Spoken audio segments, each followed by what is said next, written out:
lamaan wal faana isin garsiisa garaagarummaa tun asitti immoo jireenyi bultiidhaa tolee fi bareedee fi jira eenyu taanaan abbuma feetettu heerumnaan jechuudha.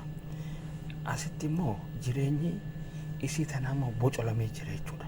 Gartanimma kun amma akka isiin fuulduraafillee yoo isa kanaan adda baate kabarootilleen harka irraan keenya godhee jira jechuudha. Kun ammaan tan amma tun ajooyitee jirti harka taatee jirti kalaas tun amma jireenyi bultiidhaa tolee fi jira maaliif jennaan kabajaadhaan nama kanatti heerumte akkanatti uffattee babbareeddee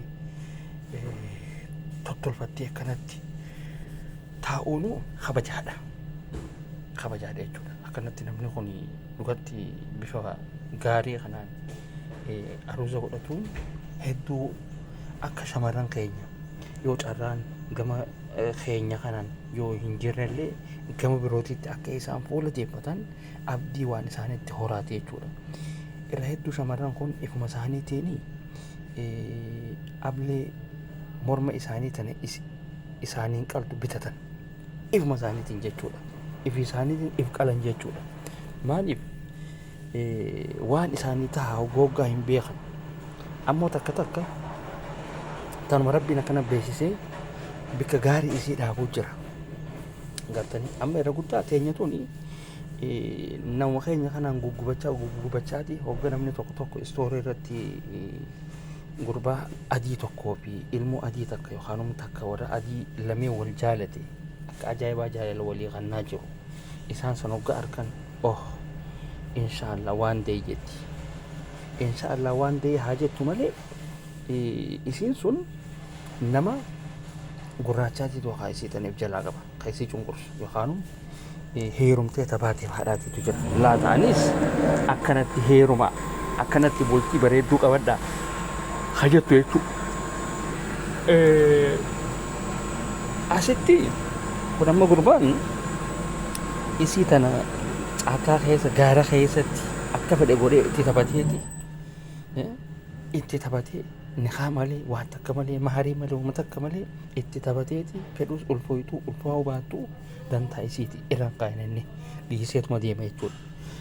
Booda isiin diqaalaa gara baadhatteeti diqaalaa siisan yookaan rakkachuudhaan jira yookaan karaarra dhaabbachuudhaan jira yookaan oduma isiin diqaalaa siitiin deemtu kun dhagaadhatti darba kunis mukatti darba kun kopheetti darba oduma jettuuti yookaan diqaalaa siisan darbitee yookaan diqaalaa siisan fudhattee biyyarraa baate jechuudha. Gana nam tokko ka isiisan fuudhuun jiru laala fakkeenyamma meelee laala ono warqiitiyaa hundee kananiitiyaa qalbiinsi bakka taatu dhabdee ootiya yaadawaa umrii dhumansi fawwaa hirroonsiin arginaa gammadii taliileetoo amma asi gartanii jettan jechuudha. Kana fakkaatu jechuudha as dhufna.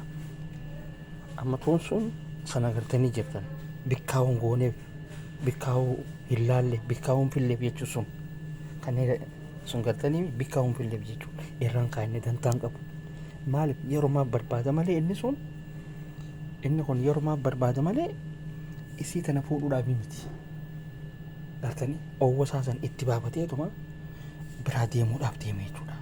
Isiin gana hirakkatti takkanaati. Kana ka isii fuudhullee hin jiru. Asitti garuu meelaala. عروسة النور تاج البدر يبرزها أجمل يشع بأنوار وأنوار مبارك زوجا جاءت على ذرار زوج النقاء بتتويج وإبهار كل القلوب تناهت في السنة فرحا بالحسن يبرز. أوكي أنت تدعى إنما كانت isii babbareechee akka gaariitti isii fitti dhiyeessu bultiidhaaf akkanatti fitti dhiyeessu kabajaatti godhu manallee itti godhu manniinis karaa haa ta'u fedhee utaanaan yeroo hanga keessa jiran san booda achi bahanii waan takka godhachuu danda'anii hamma sanuu babbareechee fi akkasitti wanni godhuun hedduu gaarii waan qalbii isiitillee fayyisaallee waan qalbii isiitillee gammachiisaatilleedha. yoo akka tasaa nama biraati wajji ka turte ka jiraatu taate namni sun yoo isii akka malee isii miidhee yoo ka ture ta'e namni akkanaa kun dhufee yoo isii tana kan qalbii isii tana yoo fayyise gammachuun daangaa hin qabneetiitu itti mul'ata jechuudha. Gartee dhalaan mirqaantu malee gammaddu malee dhiira tan akkanatti hin qabattu beeka. Akkanaa itti wanni hin jedhu. So kanaaf tana fakkaatti jechuudha. Garaagarummaan jiruu fi jireenyaa adda baafadhaa. Waliifillee bakka laalladha shamarran keenya bakka itti kumtan laalladha akkanatti adeemu jala hunda hin ciisina bakka adda addaatti tustanii hin ciisina caakaa keessa gaara keessa bakkuma adda addaatti ciistanii abaloo tokkoon na ulfeessee gurbaa tokkoon na ulfeessee inni isa kanaan na ulfeessee gurbaa ganda kanaatiin na ulfeessee gurbaa gosa kanaatiin na ulfeesseettee wanni asii diqaalaa ta'eetiin nama mataa nama oowwistuuf hin jiru hudduu teessiitiitu jala qabate dantaa keetti ibsatti fincaanii dantaa keessitti ifitti fincaansifte jechuun haala abuuk xurooytu